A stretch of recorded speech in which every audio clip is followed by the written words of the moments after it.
Hello, and welcome back to Amputee University. I want to give full disclosure here.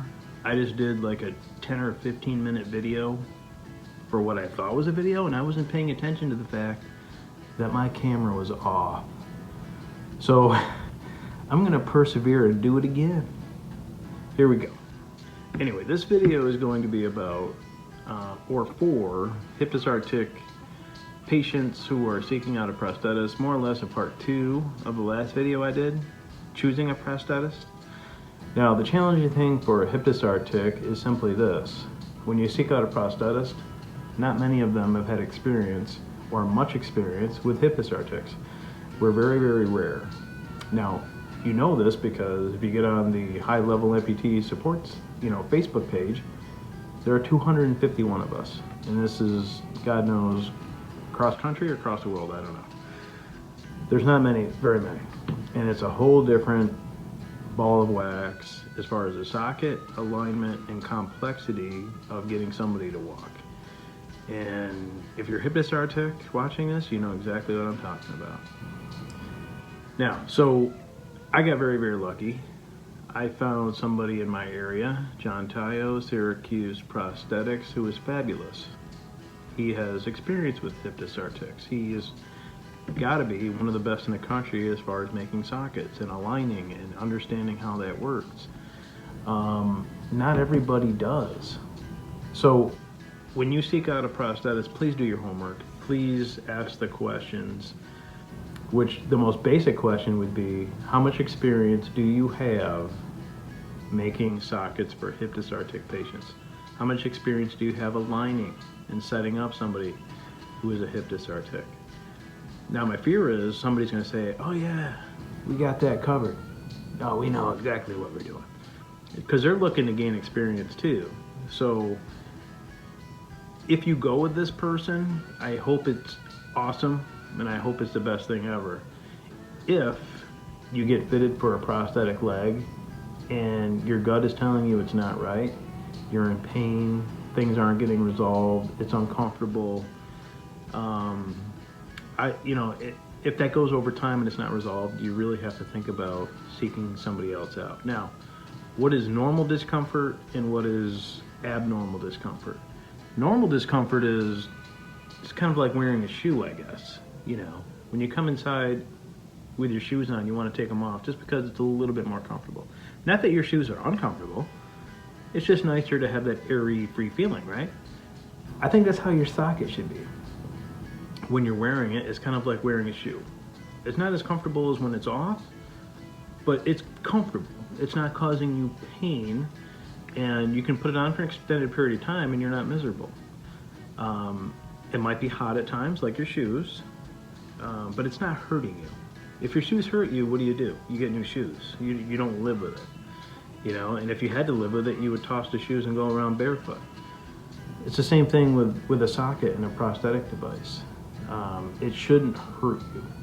If you wear it for an hour and you're in so much pain you want to tear it off, it's wrong. You have to get it resolved. So that's number one. Number two, it's also helpful if you have somebody who has a lot of experience with the components and aligning things and setting you up. I'm going to show you what I wear, what I have, what I use, and I function at a very high level.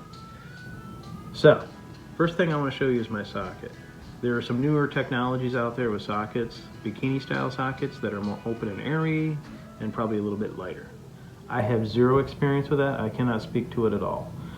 The fear I do have with it though, there's more open airy parts that allow for, I would assume, I'm assuming this, I don't know if it's true, it might be the greatest thing ever.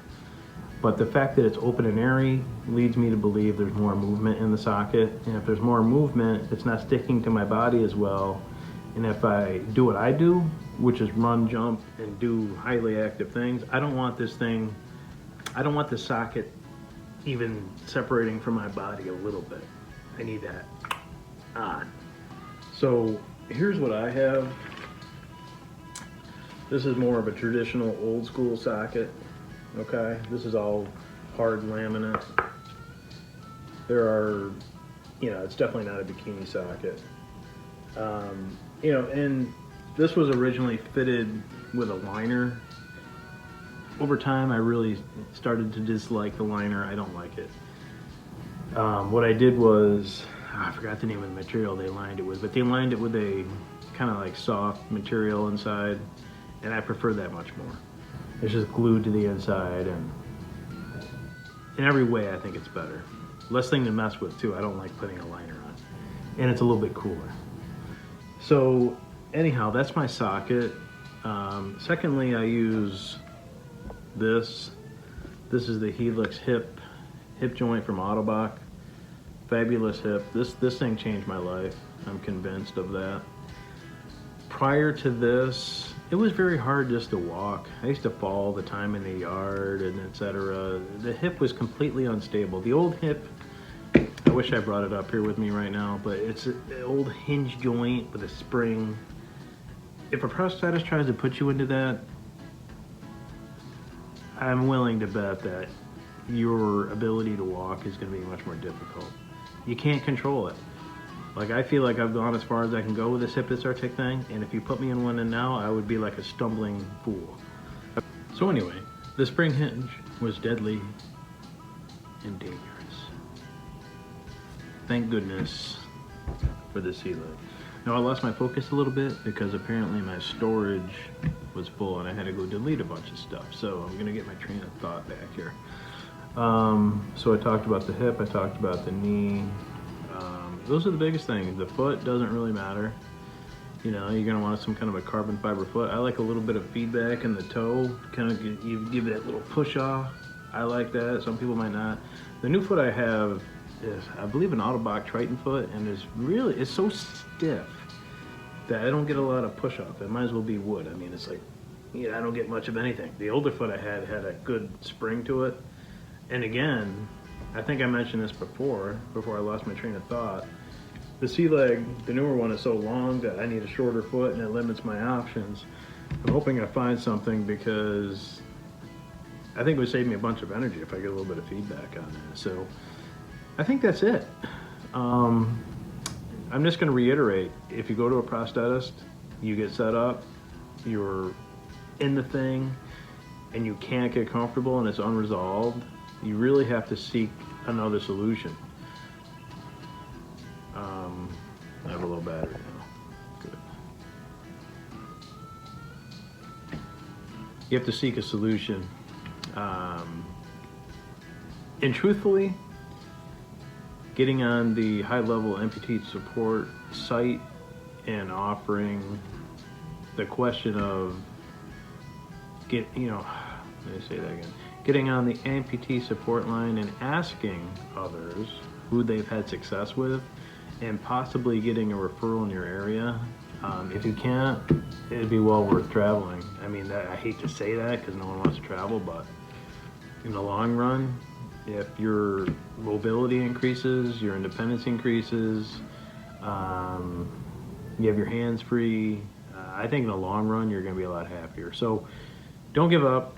If you're not happy right now, just keep looking and don't settle. I'm telling you, man, some of these guys send you home and they're like, oh, there's nothing we can do.